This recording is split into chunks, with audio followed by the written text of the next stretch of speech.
नमस्कार, आप देख रहे हैं आई इंडिया और मैं बबीता सिंह। और हिंदू संवत्सर चैत्र शुक्ल प्रतिपदा को आता है। अंग्रेजी कैलेंडर को छोड़ दें तो माना जाता है कि भारतीयों का यही नया वर्ष है। इस साल भारतीय नववर्ष की शुरुआत 2 अप्रैल से हो रही है। यह भारतीय संस्कृति की विशेषता है कि जहां अंग्रेजी कैलेंडर वर्ष के आगमन पर तमाम निरीह प्राणियों को मौत के घाट उतारकर खुशियां मनाते हैं, वहीं भारतीय नव संवत की शुरुआत मां भगवती की आराधना, उपासना, स्तुति और मंदिरों से लेकर घरों तक मां का दरबार सजाया जाता है। इससे और आगे की जानकारी के लिए हम आई इंडिया के स्टूडियो में मौजूद हैं आचार्य संदीप शुक्ल धनंजय जी महाराज। उनसे जानेंगे कि इस साल कौन सा विक्रमी संवत है, संवत का सभी राशियों पर क्या प्रभाव रहेगा, फलादेश क्या है। ऐसी तमाम जानकारियां धनंजय जी के माध्यम से हम अपने दर्शकों तक पहुंचाएंगे।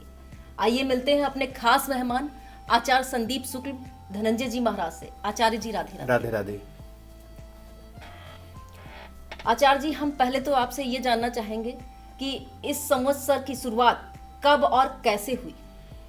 ये नव संवत्सर की शुरुआत के विषय में पुराणों में ऐसा लेख है कि इस दिन से ब्रह्मा जी ने सृष्टि का प्रारंभ किया था जी। और सृष्टि का प्रारंभ होने के बाद से सृष्टि का सारा क्रम इसी दिन से प्रारंभ हुआ था। इसलिए इस दिन से ही भारतीयों के या हमारी सनातन संस्कृति के संवत्सर की शुरुआत हुई थी। इसलिए नव संवत्सर इसी दिन से मनाया जाता है। जी, इसी दिन से मनाया जाता है जी।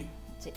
तो इस संवत्सर का वास किसके यहाँ है एवं इस वर्ष वर्षा आदि के योग कैसे हैं? जी हाँ, इस वर्ष जो है संवत्सर कुंभकार ग्रहे जाता, जी।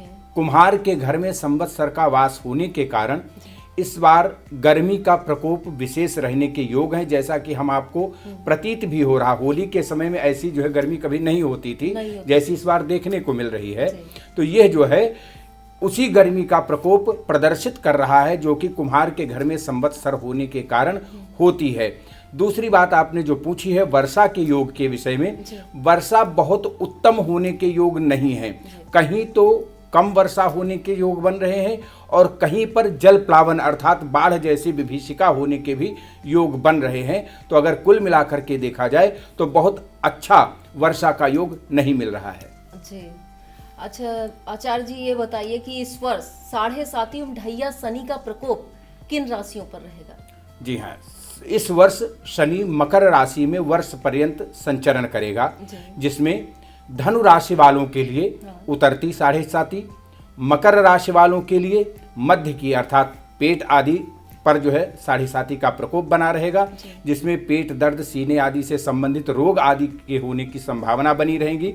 कुंभ राशि के लिए चढ़ती हुई जो है शनि की 7.5 का योग बन रहा है, जिसमें मानसिक तनाव की स्थितियां या मानसिक रोग जैसी स्थितियां उत्पन्न होने के योग बन रहे हैं। साथ में ढैया का जो प्रकोप अगर देखा जाए तो कर्क और वृश्चिक राशि वालों के लिए इस वर्ष ढैया का योग बन रहा है।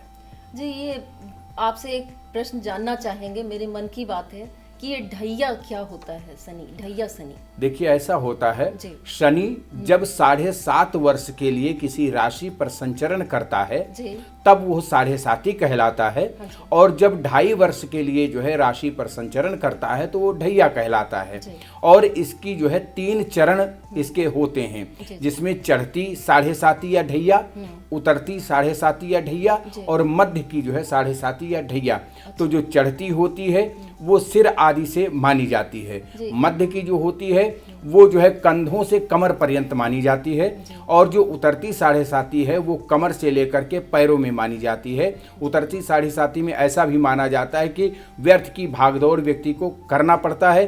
अन्य 7.5 के विषय में हम आपको पहले बता चुके हैं। जी। तो क्या इसका भी कोई अवधि होती ढैया का? जी हाँ, ढैया की अवधि 2.5 वर्ष के लिए होती है। और 7.5 की 7.5 वर्ष के लिए, जैसा कि इस नाम से ही प्रतीत हो रहा है। जी, बहुत सुंदर जानकारी दी आचार्य जी आपने हमारे दर्शकों को और हमें भी। राधे राधे। राधे राधे।